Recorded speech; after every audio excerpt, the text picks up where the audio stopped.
franchise. Welcome to Game Time Live. Chris Miles here with Karan Butler, Billy King. Fellas, it really from start to finish felt like the Raptors came out and handled their business. It was exactly what Coach Brett Brown said, prior to the game, where he talked about the explosiveness of the Toronto Raptors and getting out in transition and having the luxury of having a guy like Marc Gasol that's able to pitch ahead and see Kawhi Leonard and Siakam and those guys operate. They did an amazing job. Really outscored them in the first half and just kind of fed off that momentum. They did, and the defense to me is what made the difference tonight. I mean, Toronto gave up 95 points tonight. They gave up 92 in the Orlando series. Sixers averaged 122 against Brooklyn. They couldn't score against Toronto tonight. Embiid was forced to go on the perimeter. Jimmy Butler struggled to beat guys off the dribble. To me, that was the difference tonight. Toronto was able to defend Sixers, the perimeter guys. Sixers couldn't defend Toronto's perimeter guys. And to me, that's what it's coming down to. It's not about Joel Embiid inside. They can't defend their perimeter guys for Philadelphia. And that's the answer they got to figure out. It's not how to score, it's how do we stop them on the perimeter. Well, when you say that, I look at Jimmy Butler and I think, isn't he an all-defensive guy? Shouldn't Philadelphia do a better job at defending Toronto on the perimeter? No one particular guy can stop anybody in this game. You know what I mean? Like, it has been methods and many tried, but they fail and they continue to fail time and time again. But the luxury of having everyone on the same stream and building a wall in those instances is very important. And you saw that for the Philadelphia 76ers. They just didn't do it, for the majority of this game. And on the opposing end, you saw the Toronto Raptors doing it.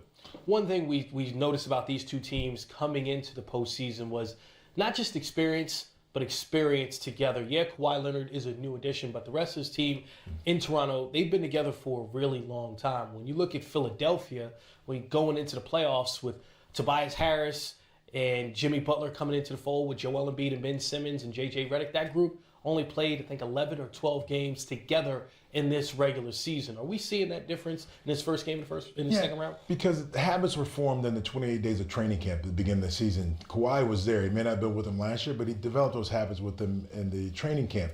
The Sixers added Jimmy Butler, so he tried to figure out, then you had Tobias Harris late, so you don't have time to practice to get those habits. And so they're doing a lot of this on the fly offensively and defensively. You notice Toronto, whenever Jimmy Butler had it on the wing, they were elbows and boxes. The defenders were on the help side. They were at the elbows and the boxes ready to help. And then the Sixers, they were spread out, spaced out. And it's just right now is they're trying to figure this out on the fly. They can do it against Brooklyn because Brooklyn, they have more talent than Brooklyn.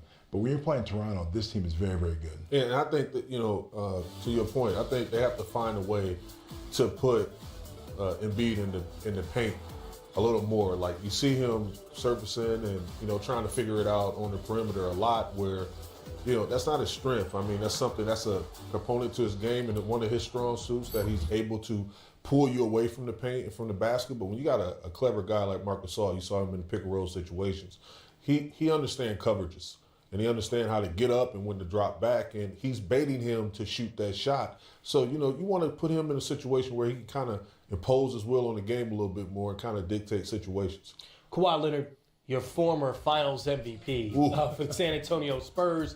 Look, career high 45 points. During the regular season, he averaged 30 against Philadelphia. What is it that you see in this matchup that he looks at and says, I'm going to eat tonight? Well, he's able to roam and do just pretty much everything. Like, you see multiple clips. Look, introducing you to hip-hop, coming down, showing his versatility on the perimeter, dribbling the length of the floor, seeing him in isolation situations where everything is one-on-one coverages, and he's able to see the defense and where the help situation is coming from. So when you have a seasoned, poised guy like that that's battle-tested, that's seen pretty much everything, film study with Tim Duncan and those guys like that, that just enhances his game, man. And they have to throw a little different look at him, especially in the pick and rolls. He's coming off clean looks like that, 17-footers. You got to probably blitz that, red, switch, where his body and activity in front of him. Well, the big thing is Sixers don't have a lot of length. If you look at Toronto, Ibaka is long. Siakam is long. Kawhi is very long. So when they don't have anybody, when they're guarding the claw, that they can stretch out and try to block his shot. So he knows he can shoot over him. He can go inside. So that to me is the biggest problem. There's no length out there, and he's not. It's almost like last night Kevin Durant. there was nobody who's going to challenge his jump shot when Not he was one shooting. bit. And it's the same thing in this series. He knows at any point in time he can take it in the post, nobody's going to block his shot. If he has it on the perimeter, nobody's going to block his three. And as good as Tobias Harris and Jimmy Butler are in the individual, they're not long enough to be able to defend either Siakam or the Claw. One of the matchups we talked about prior to this game, Joel Embiid versus Marc Gasol. And we looked at it, okay, well, that was Marc Gasol playing for the Memphis Grizzlies. Well, tonight, Embiid, 5 for 18 from the field, 16 points. Those still on par with the 14 points he's been averaging against Gasol. But it's not just him, right? It's the way that he's being used. What did you see in tonight's game and what Philly has to fix in order to be better with him in this series? Yeah, I think we touched on it. You got to put him in the paint. You got to put him in different areas where he's not so predictable, because Marc Gasol is brilliant at personnel and understanding and knowing tendencies. So he's not going to run out there for the elusive ball fake that he throws out there from time to time. And, the slow trot up the court where he can get the uncontested jumper where he can kind of get his rhythm in going from an offensive standpoint. So, Marc Gasol is really taking advantage of that. And then he's exploiting him on the other end too, where he's stretching him away from the basket. He's bodying him up. He's throwing all the little things, like the little tricks. And he's doing an excellent job of just confusing them and keeping them off balance. And a lot of their offense, the Sixers throughout the year, it's Joel Embiid with dribble handoffs with J.J. Redick. That's their offense. Yeah. And so now J.J. is having a hard time getting those shots up because those guys are able to get through there. And so you end up forcing Embiid to have the ball in the perimeter a lot, looking for somebody to pass to. So it goes back to what Karan said. They've got to figure out a way with the offense, maybe get away from a little bit of that and figure out ways how do you get him on the block. There's ways to get him to the position on the block, because then maybe they have to double, because the one thing is, once they do feed the post, they've got to move. Guys are throwing in the post, standing, and the defense is playing halfway. Either throw it back out, I can close out because athletic enough, or if you go to shoot, Joel, we're going to come and help. So they've got to get movement. Once they throw the ball in the post, they still need players to move on the perimeter. So Toronto won this series in the regular season 3-1. Every game in the regular season was decided by 10 points or more, and it's now 14 consecutive home games for Toronto over Philly, dating back to 2013. Is there a sort of mental edge for a team like the Raptors when you dominate a team like the 76ers this long, especially when you just look at those streaks? I mean, from a veteran standpoint, it gives you a ton of confidence going into that space where we play extremely well at home, but it's just one of those things that, you can't take for granted. And here we go. Here's Toronto head coach Nick Nurse. Team, when you see guys like Kawhi and Pascal come out in the first quarter and be so dominant right off the bat. Well, I think it got us kind of got the jitters out and stuff, Doug. To be honest with you, I didn't think we were moving great at the start tonight. Again, it's a start of another big series, and we weren't pushing as hard as I would have liked, and we weren't cutting as hard as I would have liked, and those guys kind of bailed us out and kept us ticking over. Actually played enough offense to kind of get us a nice little lead there at the start. So it was big to have those two guys step up and kind of jumpstart us. Eric, to your left, about halfway down, Coach. Eric Crane, The Athletic. You sort of resisted the urge to match up with what they do in terms of their rotations. Why was that? Well, I think, as I stated before the game, I was really pleased with what our rotations looked like in the first series, and I wanted to kind of give it a go. We tweaked it a little. I think I might have got Danny back in pretty quick to get another starter out there at the beginning of the second, and I kind of, I was tempted to start the fourth to bring Kawhi back, to be honest with you, too, because I thought the way that third ended, they had a little momentum. But our guys, we stuck with them, and they went out and got a quick, I think it was just a 4-0 run, but it was a big 4-0 run, and they had, they took a timeout. Steve at the back and to your right, Coach. Nick, Steve Simmons, Toronto Sun. Is there anything Kawhi does that surprises you? Or have you seen everything now? Well, I think that was, I guess not maybe surprising. Tonight was pretty dang good tonight, right? I mean, that was again a big time performance at both ends, and I just like the force he's playing with at both ends, but especially when he's getting the ball, he's pushing it up the floor, he's punching gaps with force, he's determined to get to spaces.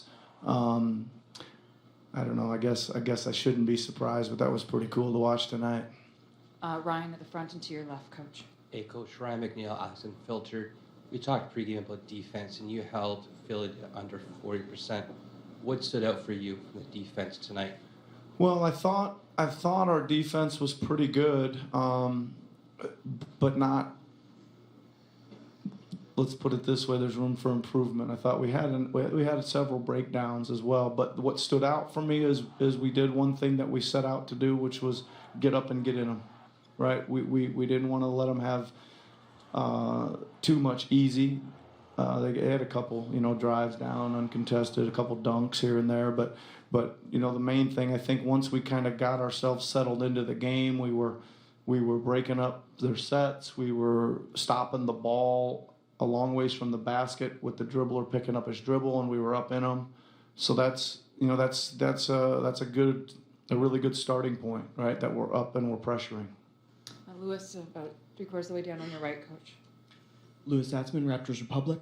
You mentioned you'd open relatively vanilla from the last series and see what happened. Aside from the obvious, what did you see? Not asking for specific adjustments, but anything in general worth changing going forward, or happy with it? Well, I think there's always adjustments to be made, and I think that's always the battle you got to make after a win, right? Is that you think, oh well, that game went well, and let's not change anything. But I think there's always adjustments to make, and we'll look at some things. I think there's some things we definitely can shore up, just in some specific coverages and plays. And again, like that last series didn't mean anything to this one.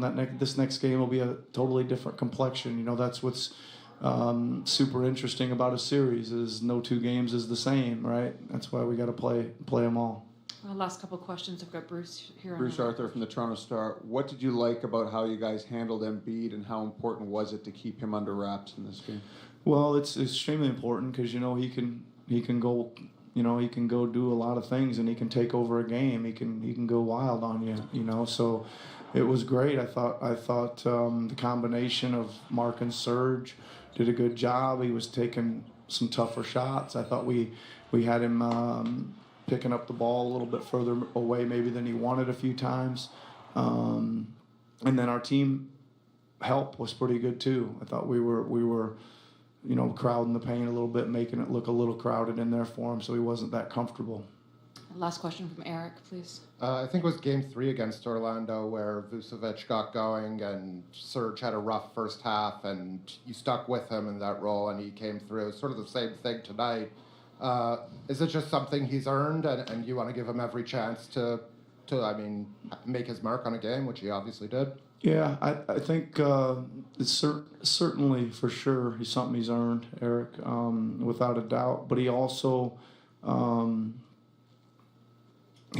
plays that way a little bit. He's kind of, I don't know. He kind of, as the game wears on, he always seems to get better and better. So sometimes you got to live through a little bit of that, and we can't play Mark the whole game, so we gotta get him out there, and I think that Serge has got that game under his belt. I think he'll be a little bit better from the start, but he was really something down the stretch, blocking shots and rebounding and making some hard drives, and he definitely got into the flow of the game there in the fourth quarter. Thank you. Coach Brown is on. Thank you. Again. Karan, one of the things we heard Nick Nurse said is we wanted to break up their action, right? You saw Philadelphia shoot just 39% from the floor, 34% from three-point range. How'd they do that? I thought they did a great job of just staying attached to him and, making it difficult for them to catch it in comfort space or a space where they can attack and be 17 foot on in, and made it extremely difficult, especially when you got a guy like Ben Simmons. Well, Brett Brown is now at the podium as well following his first game loss in this round 2 against the Toronto Raptors.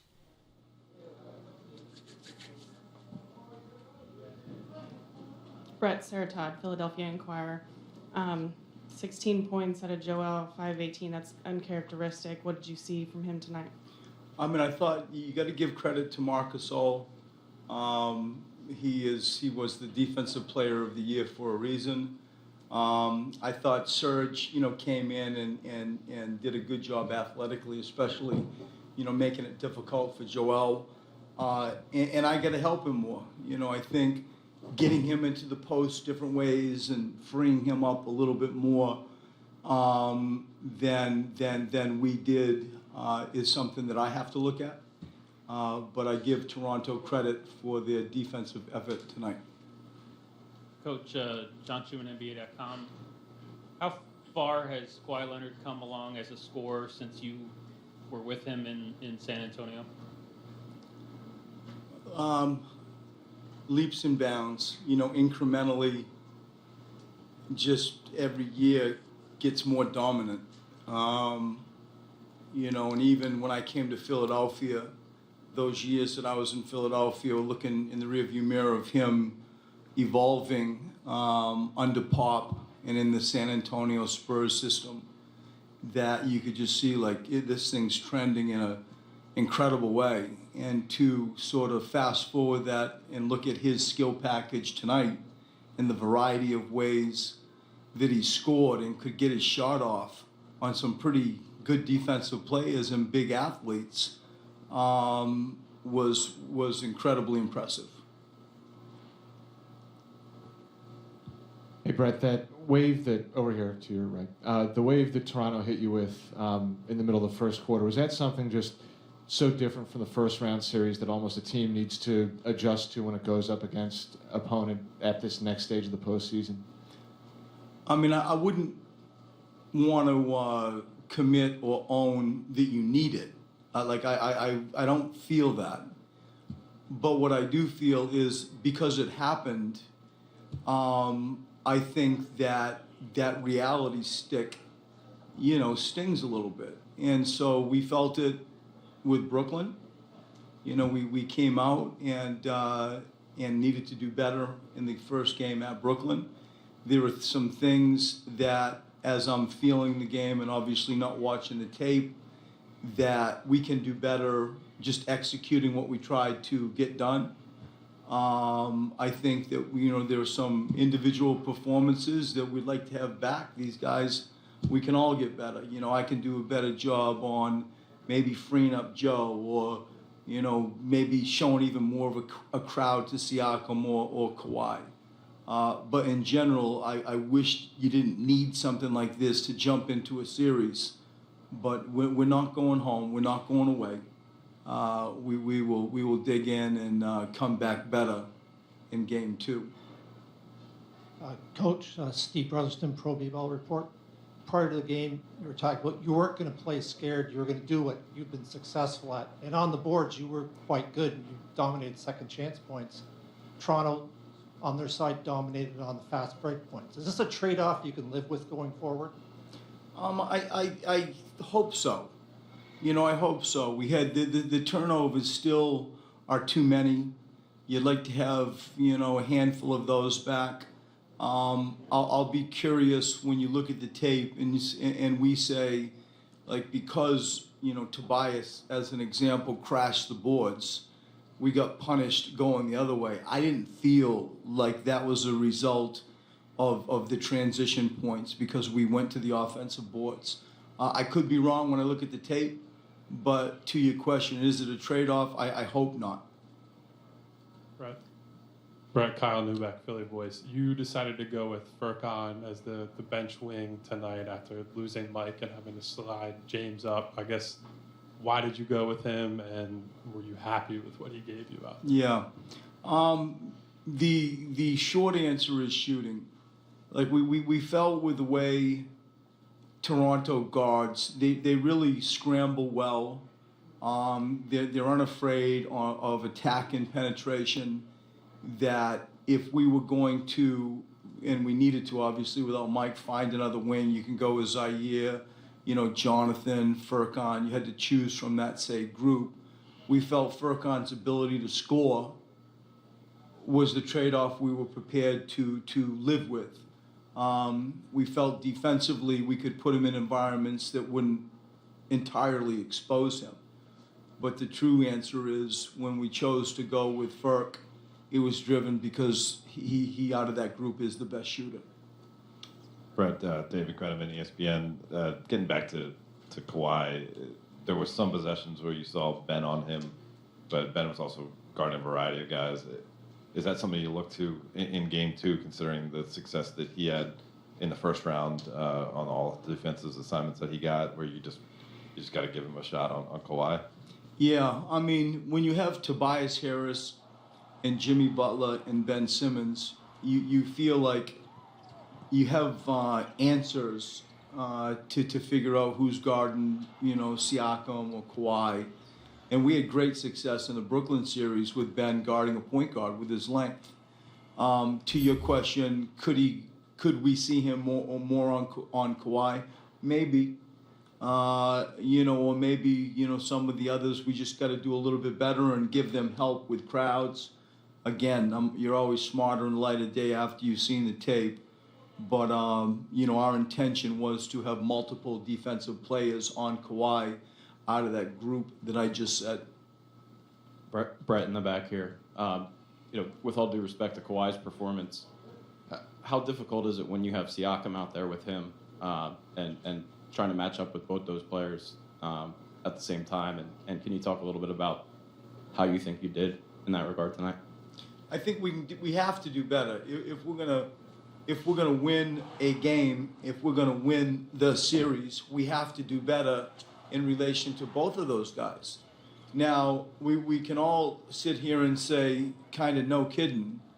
The ripple effect is this is the best 3-point shooting team in the NBA after the trade. And so, the balance of going at somebody and getting picked apart with Kyle or Danny, and others is real. So I feel like you certainly shake their hand, Kawhi and Pascal, like they were excellent. But are you just going to live with that throughout a series? I doubt it. What that looks like, how frequent is it? We'll figure that out. Thanks, Brett. Thank you.